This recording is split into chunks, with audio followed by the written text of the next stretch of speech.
A rusted 1968 Ford F100 sat rotting in the driveway, a joke to the entire family. But when Madeline finally pried open the jammed dashboard, she didn't find mice or old receipts. She found a secret that would tear her family apart and make her a millionaire overnight. The mahogany-paneled office of Abernathy and Associates smelled of lemon polish, stale coffee, and simmering greed. Madeline Hayes sat near the back of the room, her hands folded tightly in her lap, trying to make herself as small as possible. The leather chair squeaked beneath her, a sharp contrast to the suffocating silence that had fallen over the room as the lawyer, Mr. Abernathy, cleared his throat. Across from her sat her Aunt Caroline and her cousin, Jasper. Caroline was a woman who wore her wealth like a weapon. Draped in a tailored charcoal blazer that cost more than Madeline's car, she tapped a manicured fingernail against the glass table, her eyes darting impatiently to the grandfather clock in the corner. Jasper, 24 and perpetually smirking, was busy scrolling through his phone, barely acknowledging the gravity of the day. They were here for the reading of Henry Caldwell's will. Grandpa Henry had been a fixture in Madeline's life, the only one, in fact. When her own parents had died in a car accident 15 years ago, it was Henry who took her in. He was a quiet, rugged man with grease permanently stained into the creases of his knuckles. He ran a small, struggling mechanic shop on the edge of Oakhaven, Oregon, and lived in a sprawling, dilapidated farmhouse that had been in the Caldwell family for 3 generations. Caroline, Henry's only living daughter, had abandoned the farm decades ago, marrying a wealthy real estate developer and moving to the city. She only visited Henry when she needed a loan, or, in his final years, to survey the property with the calculating eyes of a vulture waiting for its meal. "Let us proceed," Mr. Abernathy said, adjusting his half-moon spectacles. "I will read the stipulations as requested by the deceased, Mr. Henry James Caldwell." Caroline sat up straighter, a triumphant gleam in her eye. She had already hired contractors to bulldoze the farmhouse and subdivide the 70 acres of land. "To my daughter, Caroline," the lawyer read, his voice dry and devoid of emotion. "I leave the Oakhaven estate, including the farmhouse and the surrounding 70 acres of land, on the condition that all outstanding property taxes are settled by her estate." Caroline let out a soft, satisfied sigh. Jasper didn't even look up from his phone. "To my grandson, Jasper, I leave the contents of my Charles Schwab investment portfolio to be dispersed immediately upon my passing." "Wait, what portfolio?" Caroline interrupted, her brow furrowing. "My father was a mechanic. He didn't have a stock portfolio." "Actually, Mrs. Caldwell, your father made several astute investments in the late 1980s. The portfolio is currently valued at roughly $450,000, Mr. Abernathy replied mildly. Jasper's head snapped up, his phone slipping from his hands and clattering onto the carpet. $450 grand? You're kidding." "I assure you I am not." Caroline's smile widened into a beaming, predatory grin. The old man had hoarded cash while living like a pauper. It was a windfall they hadn't expected. Madeline felt a lump form in her throat. She didn't care about the money or the land. She just missed the scent of motor oil and peppermint that always lingered on her grandfather's plaid flannel shirts. She missed their quiet evenings, sitting on the porch, listening to the crickets. "And finally," Mr. Abernathy continued, his eyes shifting toward Madeline with a hint of unreadable sympathy, "to my granddaughter, Madeline Hayes, you were the light of my twilight years, kiddo. I leave you the 1968 Ford F100, currently parked in the north barn. Treat her well, and she'll take you where you need to go." Silence stretched across the room. Then Caroline laughed. It wasn't a polite chuckle. It was a loud, sharp bark of genuine amusement. "The truck? He left you the rusted-out junker in the barn?" Jasper snickered, leaning back in his chair. "Oh man, Maddie, don't spend it all in one place. You might be able to get, what, $200 in scrap metal for that thing?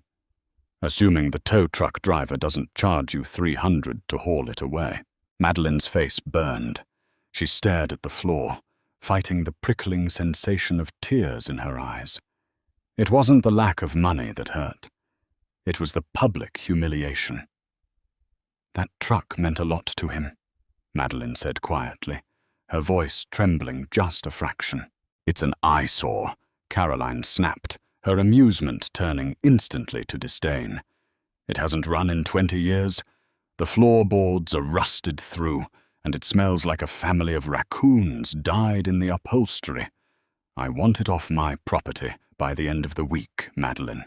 If it's not gone by Friday, I'm calling the scrapyard myself." Mr. Abernathy frowned. "Mrs. Caldwell, there is a grace period for the removal of inherited—" "Friday," Caroline repeated, standing up and smoothing her blazer. "Come along, Jasper. We have an estate to liquidate." As they swept out of the office, leaving a trail of expensive perfume in their wake, Madeline remained seated. She felt hollowed out. Grandpa Henry had loved that truck.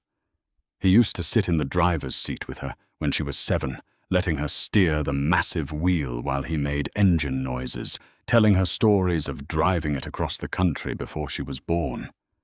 But as she grew older, the truck had been relegated to the barn, covered in a tarp, slowly surrendering to time and rust.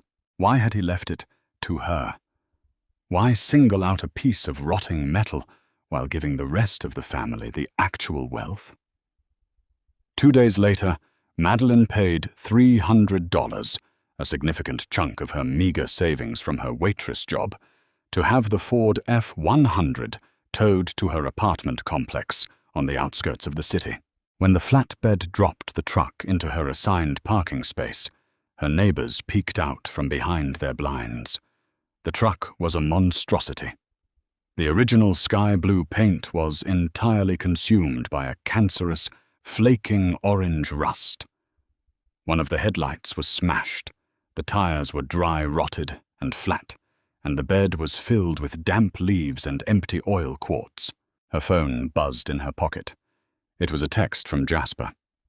"Saw the tow truck pass by the cafe. Nice ride. Don't forget to update your tetanus shots."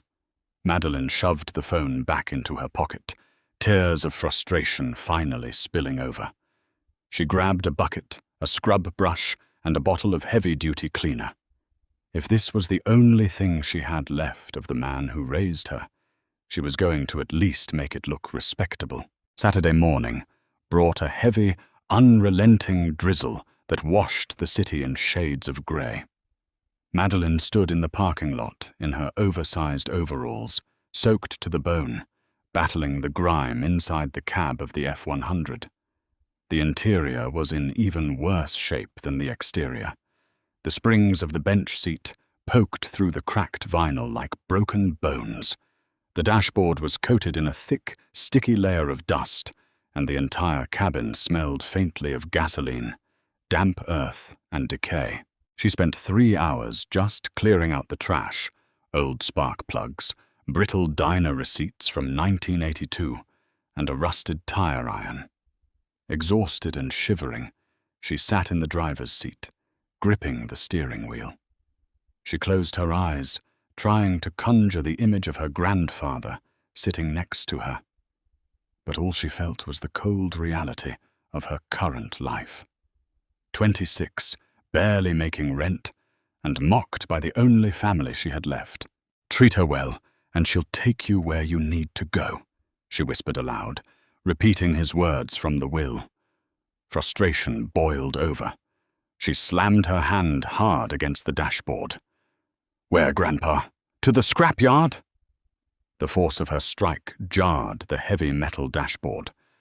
A strange metallic clack echoed in the small cabin. Madeline froze. She looked down. The glove compartment, which had been rusted shut and entirely unyielding when she tried to pry it open earlier, had popped open about half an inch. Curiosity replacing her anger, she wedged her fingers into the gap and pulled. It resisted with a harsh screech of metal on metal, then suddenly gave way, dropping open to reveal a hollow, dusty cavity. It was entirely empty. She let out a bitter laugh, shaking her head. Of course, but as she reached in to wipe away the dust, her knuckles brushed against the back wall of the compartment. It wasn't solid steel like the rest of the dash. It felt like thick, hardened plastic, and it rattled. Madeline grabbed her flashlight from her cleaning bucket and shined it inside. The back panel of the glove box was a false wall. There were no screws, but there was a tiny, barely visible sliding latch in the upper left corner. Her heart began to pound, a frantic rhythm against her ribs. With a trembling finger, she pushed the latch. It was stiff, fighting her, until it finally gave way with a sharp snap. The false back fell forward, revealing a hidden recess deep within the firewall of the truck. Inside the recess sat a heavy, dark green canvas pouch, tightly bound with a thick leather strap. Madeline carefully pulled it out. It was surprisingly heavy, weighing perhaps 10 or 15 pounds. She placed it on the passenger seat, her breath catching in her throat. The leather strap was dry and cracked, breaking apart in her hands as she struggled to untie the knot. When she finally pulled the canvas open, the smell of old paper and copper filled the air. Inside were 3 things. First, a stack of heavily stamped passports, all bearing Henry Caldwell's face, but none bearing his name. One identified him as Arthur Pendleton, another as Thomas Croft. The stamps spanned the globe: Geneva, Zurich, Vienna, Moscow, and Buenos Aires, all dated between 1971 and 1978. Madeline stared at the photos. It was her grandfather, looking rugged and dangerous in his 30s, a stark contrast to the gentle mechanic she had known. Second, there was a thick, leather-bound ledger. Madeline opened it, her eyes skimming the handwritten entries. It was filled with lists of names, dates, and massive dollar amounts, all written in her grandfather's meticulous cursive. Next to several names were terrifying annotations: asset recovered, target neutralized, or bribe delivered, file closed. Her grandfather wasn't just a mechanic. He had been involved in something deeply covert, deeply lucrative, and incredibly dangerous. But it was the third item that made her heart stop. Beneath the ledger was a large, flat, velvet-lined jeweler's box. Madeline pried the brass clasp open.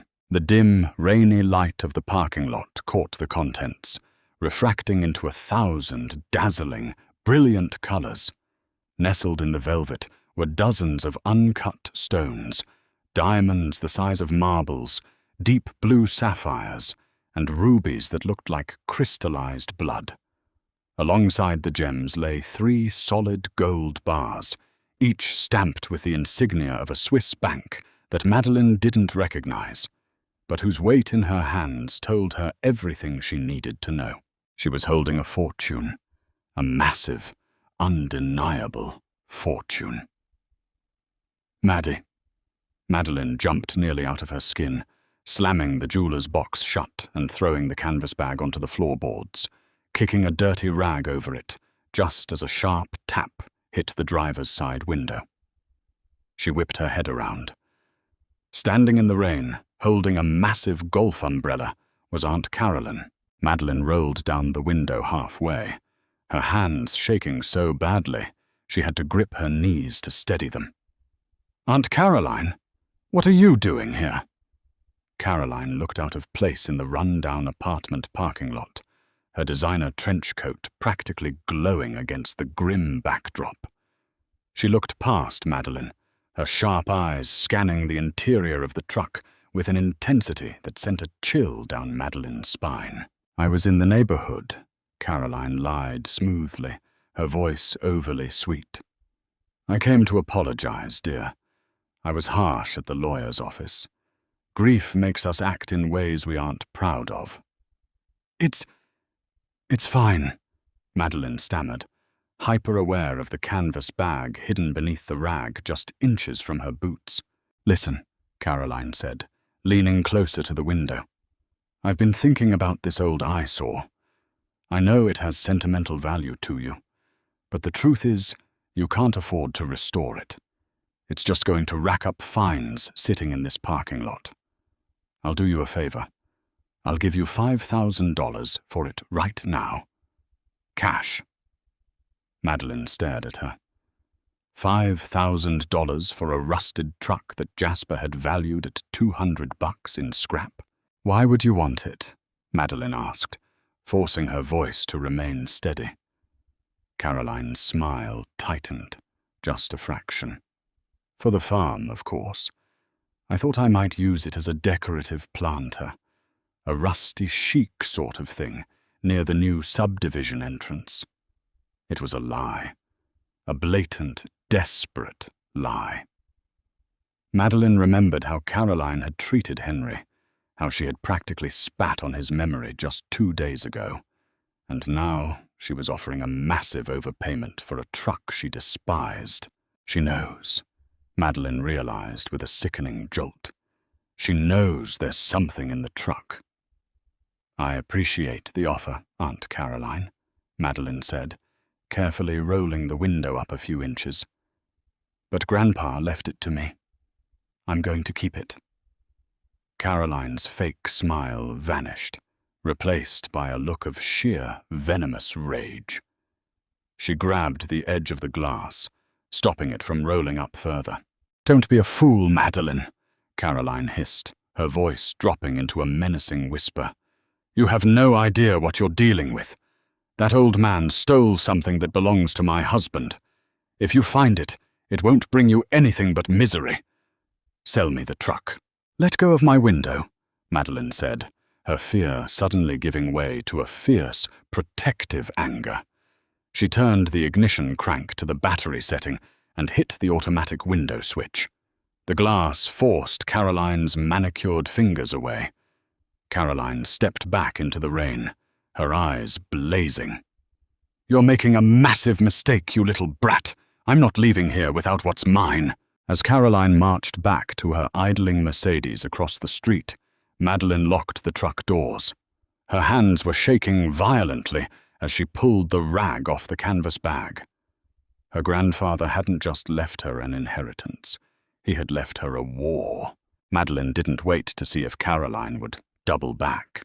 She shoved the heavy canvas bag, the ledger, and the jeweler's box into her faded canvas backpack, her hands slick with rain and nervous sweat. She abandoned her cleaning supplies in the mud, locked the rusted door of the F-100, and sprinted up the 3 flights of stairs to her apartment. Once inside, she locked the deadbolt, threw the chain, and collapsed against the front door, gasping for air. The dim light of her tiny living room cast long, unsettling shadows. She dumped the contents of the backpack onto her cheap laminate coffee table. The gold bars hit the wood with a heavy, authoritative thud. The diamonds and rubies scattered across the velvet box, catching the glow of her cheap floor lamp. It was a king's ransom sitting in a cramped, one-bedroom apartment that smelled of burnt toast and cheap laundry detergent. But it was the ledger that drew her attention. Madeline made a cup of black tea to stop her hands from shaking, wrapped herself in a blanket, and opened the leather-bound book. The early pages, dated in the 1970s, read like a sea thriller. Coded drops in Berlin, extraction coordinates in South America, and payments from foreign entities. Her grandfather, Henry Caldwell, had been a retrieval specialist. He specialized in recovering stolen assets for private, highly secretive clients. But as she flipped to the final quarter of the book, the dates shifted to the late 1990s and early 2000s. The global locations vanished, replaced by local addresses: Oakhaven, Oregon; Portland; Seattle. And then she saw it. Victor Harrington, Aunt Caroline's husband. Madeline read the entries, her blood running cold. Victor wasn't just a wealthy real estate developer. He was the architect of a ruthless, illegal land grab syndicate. According to Henry's meticulous notes, Victor had been systematically defrauding elderly landowners, using shell companies to force them into foreclosure, and then buying their land for pennies on the dollar. Henry had discovered his son-in-law's syndicate when Victor tried to target the Caldwell farm. Instead of going to the police, who Victor likely had in his pocket, Henry had come out of retirement. The ledger detailed how Henry had tracked Victor's illicit profits, intercepted a massive payoff from a corrupt foreign contractor, and stolen the untraceable assets: 3 Swiss gold bars and a collection of conflict-free gems intended to be laundered through the black market. At the bottom of the last page, Henry had written a final note, the ink slightly faded. "Victor knows I took it, but he can't prove it without exposing his own empire. I've hidden the insurance policy in the only place they'd never look, a truck they're too arrogant to value.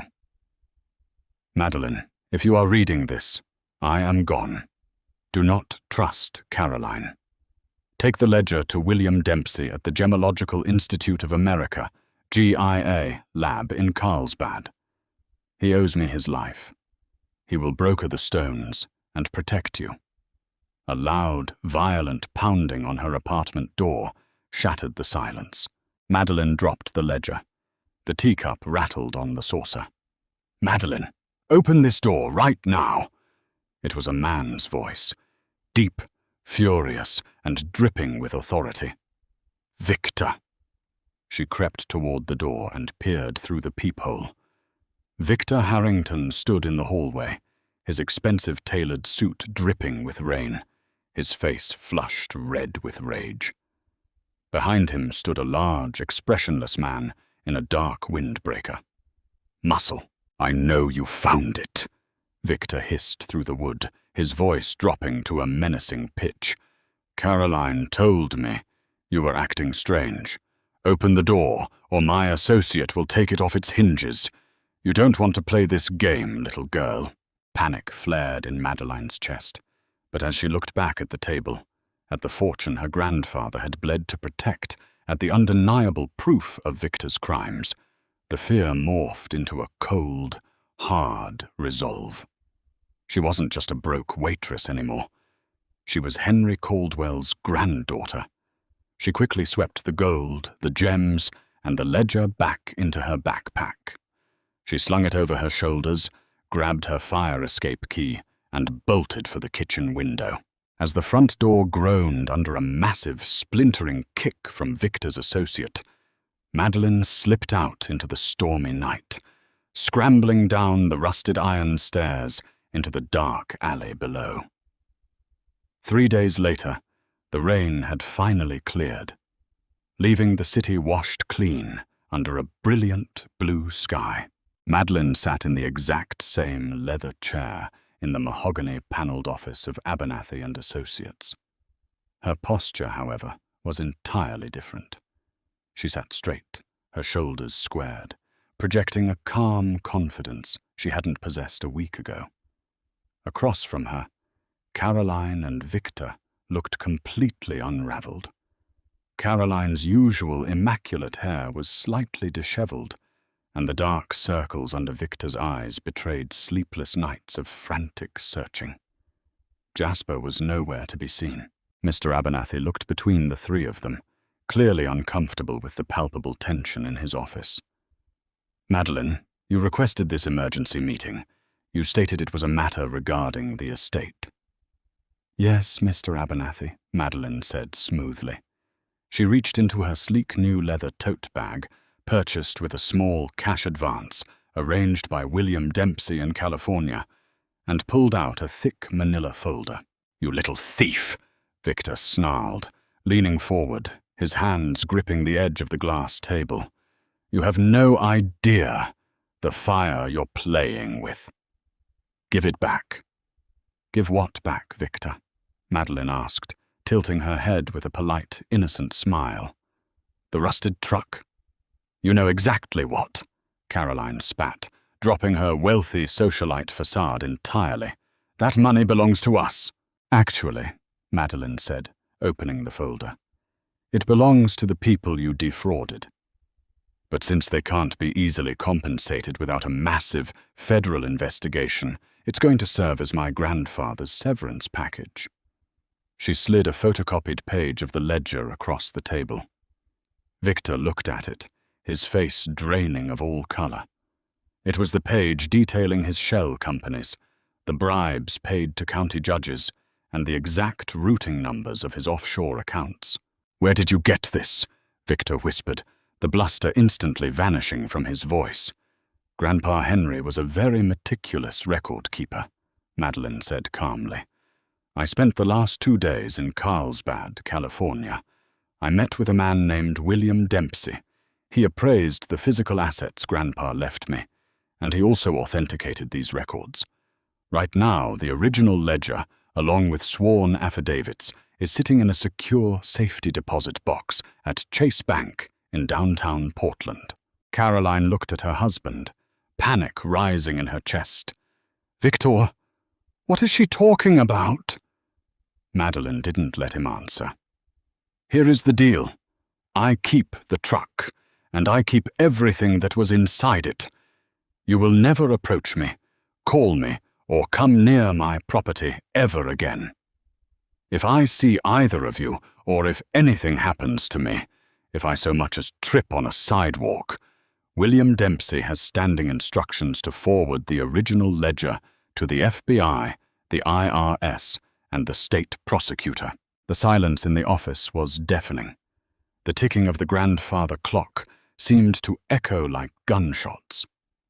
Victor swallowed hard, his eyes glued to the photocopied page.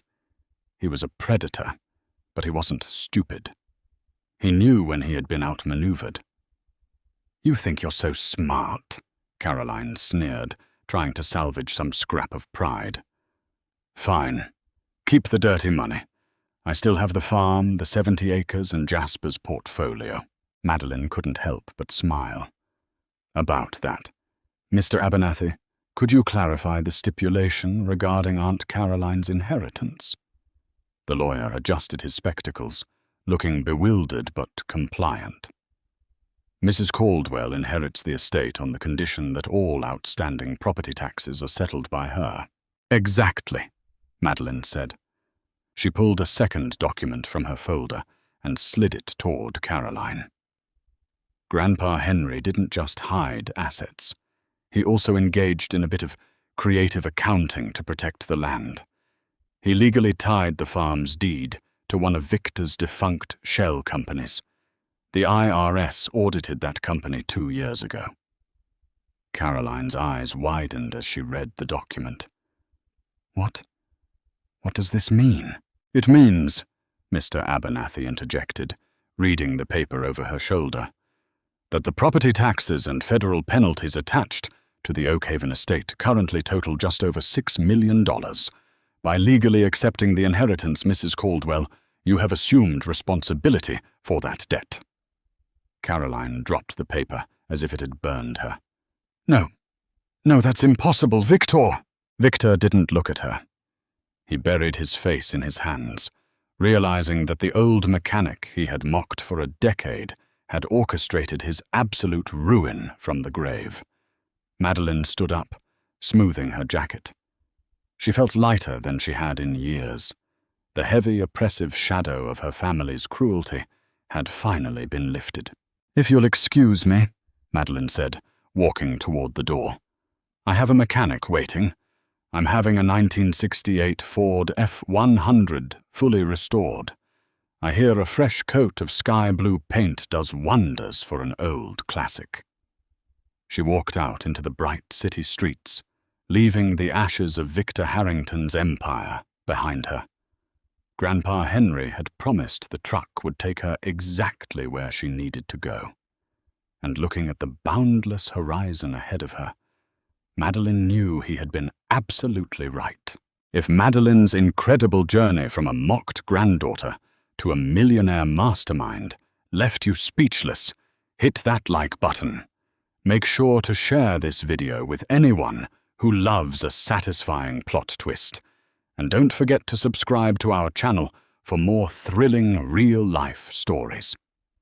What would you do if you found a secret treasure inside an old family heirloom?